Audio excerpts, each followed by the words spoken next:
what were some of the things that you kind of learned from him? You know, you're in these studios now. What were some of the biggest takeaways you had from making that transition to, you know, using your Apple headphones to being in these bigger studios? I the biggest thing I learned was that you really it's fast. It's Hmm. very fast. And I know especially David Lee, he works really fast as well because he's, in Atlanta, he was talking about, you have to be fast, fast, fast. Right. And that's one thing I had to adapt to is that um it's just everything, it can go either way in the studio. And that's like verbatim what Braxton told me is in the studio, bro, it can go either way. It can go this way or that way. So um it's very fast. Like I learned how to like kind of improv a little bit, Yeah. like because I have that acting background as well. Okay. In high That's school I cool. did Yeah. acting, so I just Yes, kind of like sir. when a word or something didn't match up how I thought it would sound at home and in the studio, I kind of just improvised and Yeah. did that.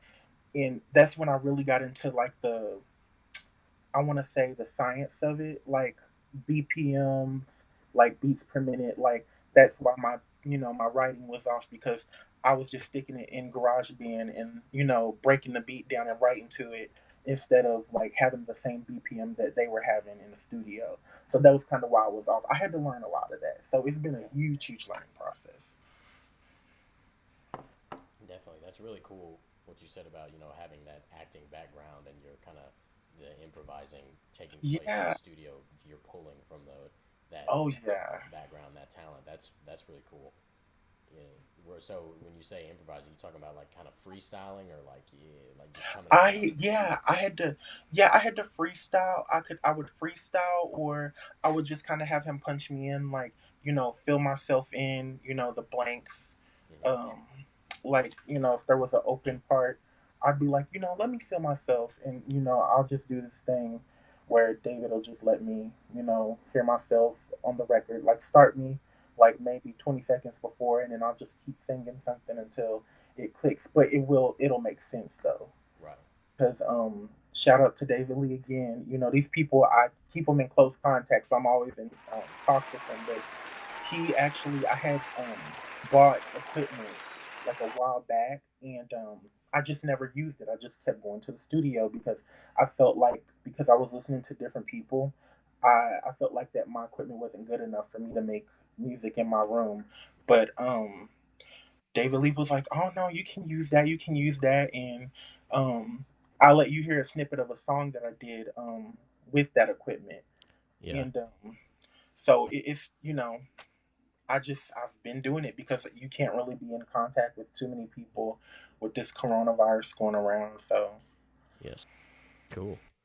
Well, you know, I've heard really a lot about huge music studios. People tell me I need to go check it out. And can you describe it, man? Like, what's it like? the vibe is insane. I just want to say that when you walk in huge, it's almost like a time capsule or something. Like it's like a time machine because when you walk in there, no shade to Louisville because Louisville's dope. I love Louisville, but when you walk in there, you don't feel like you're in Louisville anymore. You just feel like you're somewhere else. Like maybe you're in LA, wherever you want to go, wherever your dream place is, you feel like you're there.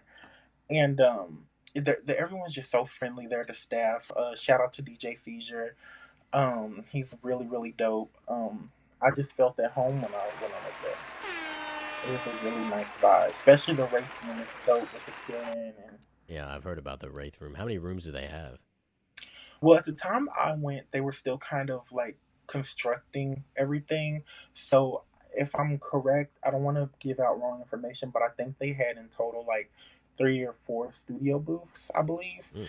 But the only one that was open at the time was Room C, which was the rape room. And Huge Music Studio is down on 4th Street, isn't it? It's down on 4th Street. It's right. It's literally like there's this Mexican restaurant on the corner. It's Yep. called Mi Casita, and it's like a little door that's like if you walk past it, you will straight up miss it. But you go straight down that hallway and you go up the elevator, and that's huge. Okay. Because I was interning at Downtown Recording, which is literally Mhm. right across the street from the Seal Bach and from Huge. but I've never seen Huge. I didn't know it was actually that close until people started telling me. But I need to go Oh check it yeah. out. I Oh yeah. actually, yeah, last night I was recording here at my house, and my buddy, you heard about Alex Grow? Do you know him? Alex Grow. That name sounds very familiar. Yeah, he's an in-house producer at Huge right now, Huge Music, and he hit me up, and him and Blasian were looking for an engineer, but I was doing a session here, so I was like, man, I totally would, but Oh, I've still that's never been. dope. I know I need to go. Well, cool, man. So, all right, so one of the things we kind of talked about or emphasized about, you wanted to speak about some of the struggles you've endured during your coming up in your career over the with the music, and so speak on that. What are some of the things you've had to endure, and what's happening? Tell us about it. Oh, the number one thing that I feel like I don't want to speak for everyone again, but I feel like a lot of independent artists do is the financial situation, and just being the breadwinner and just trying to carry all of that load on you, because when you're an independent artist, you don't have a multi-million-dollar label behind you promoting you and really pushing you and investing in you. So it's like people do bash labels over here, but they do have some pros about them as Oh, well as definitely, cons.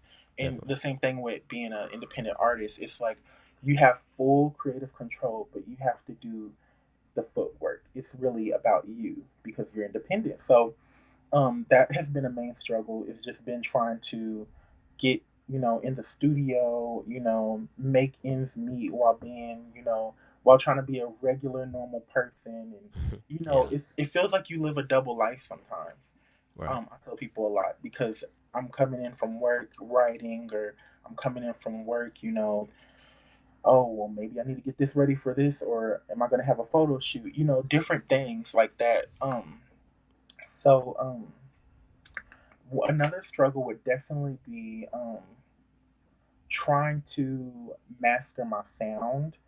Um, Trying to master my sound has definitely been a huge struggle for me because when I started out, again, I wasn't being like 100% authentic me. I was just trying to fit into this pocket and trying to, Yeah, generate some kind of revenue or whatever. But after I realized, this is what I love to do, I have to love it. Because if I don't love it, then what's the point of me doing this? So once I exactly. mastered that sound and I started having fun, I was like, so now on my new project that I am working on, you guys will kind of hear, the evolution. I Yeah. have all my old tracks on my SoundCloud. Oh, yeah. So there was one thing you just said that I was gonna go off of. Oh, the kind of so the life of an independent artist. I spoke with DJ Kelly last week about this too. He was telling me, literally what you just said. Am I gonna do a photo shoot? Am I gonna, the whole financial situation in Yeah. general as an independent artist. I mean, you handle all your money, and Mhm. literally you can. But one of the pros DJ was telling me was that, I mean, you can literally do whatever you want, Do whatever. but Hmm. you got to be smart, obviously. But yeah, you definitely have to be smart because although you can do whatever, you just have to. I've here lately. I've been making a budget. Like I've been making budget plans because it helps me. Because I'm the type of person that I have to be strategic because it helps me stay on task.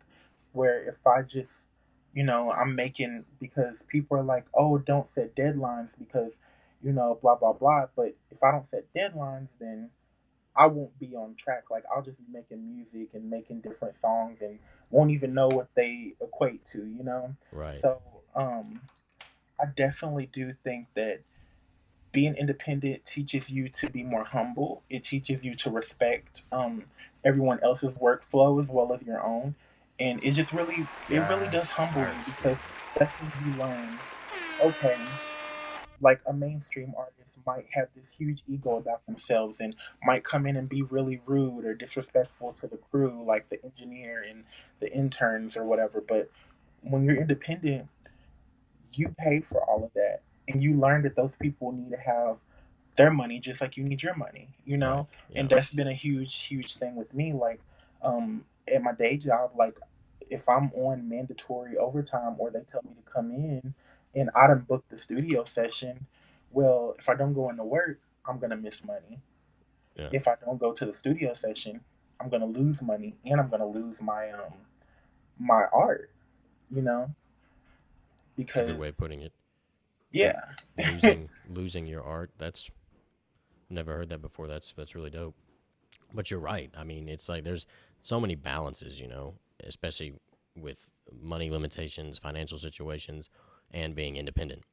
It's definitely, you have to really think about how you're spending your time and what's worth your time. Definitely the biggest one of the biggest key factors as an independent artist. What is really worth your time? Yes, And sir. like a day job plays into that. Being in the studio plays into that, obviously. So, Yes, it is really a challenge. but Definitely. yeah, I'm sure you're growing and learning a lot about yourself. Oh yeah, I've learned so much about myself in this. One thing I definitely learned is I am like a perfectionist. Like David Lee will tell you that as well. Like when he was working with me one day, he was like, "Oh my God," he was like, "I'm mixing everything up." He was like, this song, remember, it doesn't sound like it was recorded in my mom's basement. It sounds amazing. You're gonna like this project is gonna be really big for you, and you're gonna really get a lot of respect from people because he Yeah, saw me like it's been like a gamble, and that's another thing with the studio, and that's another thing, kind of tying back into what Braxton said earlier, where it can go either this way or that way. hmm, Being in the studio was kind of a gamble for me because I'm not like I'm only there for 3 hours and I'm done type of guy. I like learned early on that I need at least 8 hours to do a track because I like to take my time and kind of experiment, and I really do take it seriously. Like I remember just being in one session. It was actually my second huge session where I did this song, and it was really it was really hard for me. I spent like 4 hours on the trying to make the hook right and the verses right. I spent 4 hours on like just a couple of lines.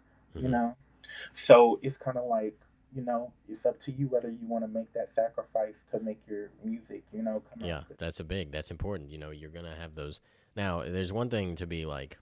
It's funny. David Lee told me this too, that if you come in and you expect just to freestyle a whole rap, that's not really using your unless you're really good at freestyling. That's not the Right. best way to use your time. Now it's one thing what you're describing is you come in, you're prepared, but you're just not hitting it, you're just not getting it right, and you just work and work and work, and you're making that sacrifice, kind of a time and money thing, but Hmm. for the sake of your art, so you don't lose your art. Yep. There you go. That's dope. Yes. Man, it's amazing to hear everybody's different stories and um, mindsets and processes because it really opens my mind too. That's real, Yeah. man. Yeah, I've made a lot of sacrifices in the booth like that. It's just been like, if this isn't right, I can't just half-ass do it and put it out. Sorry, I Yeah, don't know if I absolutely. can cuss, but Yeah, yeah. it's Yes, I important. feel. So you also said you're waiting for some copyrights to clear. Are you using samples? Are you sampling and getting those samples cleared, or are you talking about copyrights for your music? Just copyrights from my music. Okay, cool. Yeah. So I'm not. you're going I'm through the actual like U.S. Copyright Office. Yes, because with Good. because they're really complicated. Because I've never Yeah, used it the is. service before, Yeah. so I'm having trouble with it. But I'm learning along the way. Guys, YouTube everything. If you're watching this, YouTube everything. It Yep. makes your life a lot easier. Um, but as far as samples go, I'm not really a fan of samples because I don't know, I'm weird. I feel like that kind of I feel like I'm not being original and I'm kind of biting off of something else. But in the same instance, I know that samples are just someone really heavily admiring a song and just wanting to, use that. But everything's original. I'm working with a producer, Eli. He is from and he lives in Honolulu, Hawaii. So Ooh, we've just been kind of working back and forth. So yeah, everything's original and fresh. that's cool. Speak about that relationship. How'd you get linked up with him in Hawaii? Well, it's funny because I came across his YouTube page and he only had like a couple of subscribers, and like there's bigger producers like because I feel like every producer in 2020 has like they're located and they're based out of somewhere, but they have a website. Then they have their beats that they put on YouTube. Then they have their beat stars or their Hmm. Airbit link. And I kind of came across him and got in contact with him on social media. I was like, "Hey, I love your sound. Um, do you mind making any beats for me? Like, do you mind like custom?" And he was like, "Oh, sure." He was really dope, really humble. He's been in the industry for a little bit. When I say industry, I just mean like doing music and stuff. Like, Hmm.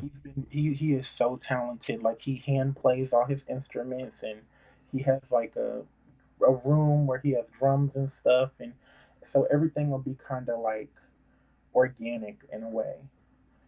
And he's just a really dope person. Yeah, it sounds like it. Now, have you been out there to work with him personally, or are you just all over the over email and stuff? No, I haven't been out there to work with him personally. You definitely should do that someday. That'd Oh be yeah, he definitely, he was like, we need to get, like, when you come to Hawaii, like, I'm gonna get you to perform here. And yeah, so he kind of is on board. He's on my team, so that's really good. that would be awesome performing in Hawaii. It would. I was like, wow, they'll be crazy. Yeah, you said he's in Honolulu.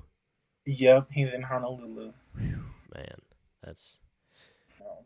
It's just so vast here. You just don't know until you really sit down and look at it.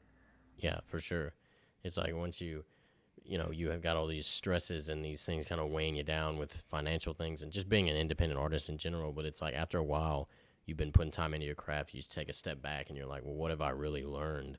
Like what's really happening? Like the kind of look at the bigger picture. And Right. overall, it's like kind of just be thankful, really, Oh at yeah. of your process and your growth and stuff like that. And then you take into account like, well, the whole creative scene, like what it's really been like. Moments like that are really cool. It's kind of like a reflection, reflecting on everything you've been doing Right. and Oh yeah. how you can get better.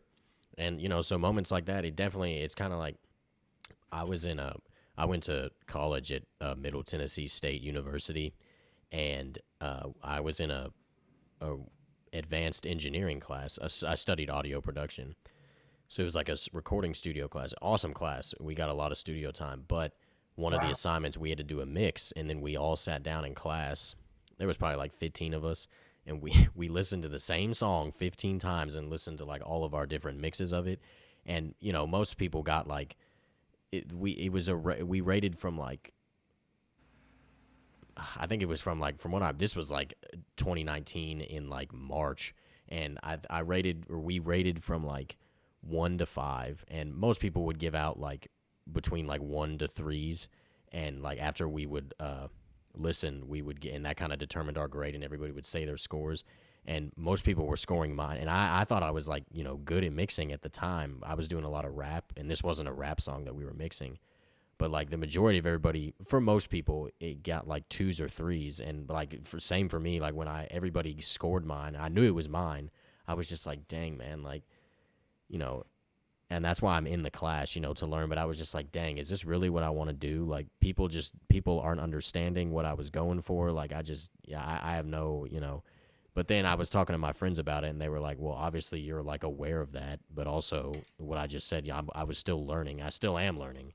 And but moments like that, it's kind of like a punch right in the chest or a stab in the heart. But you come back from it, and you take a step back and think about it, Yeah. and then just keep moving. And I think my personal life had a lot to do with it as well, because I'm I have thick skin because when I was in theater in high school, I had our theater teacher, she stressed us, you guys have to have thick skin. And here you Yeah, have to have thick yeah, skin exactly. because if you don't, then you're gonna affect that's gonna affect your character and the way you perform. And um so when I say thick skin, like in the booth, I always ask David Lee for feedback. If there's anyone else that happens to walk in, like especially out the box, like if Trapmore or Jordan, Grade A Sound, if any of them walked in, I would ask them for their honest feedback. And if they was like, bro, this isn't good, or you should redo that, I would go and redo it and I would do it better. Hmm. And I'll be like, David, do you like this? He'd be like, no, that's too much, or no, that you can do that better, or that.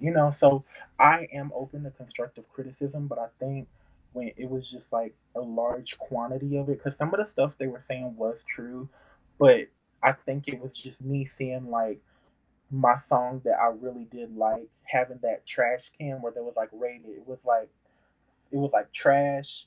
Then it had a trash emoji. Then it had Hmm. like tools, like needs work.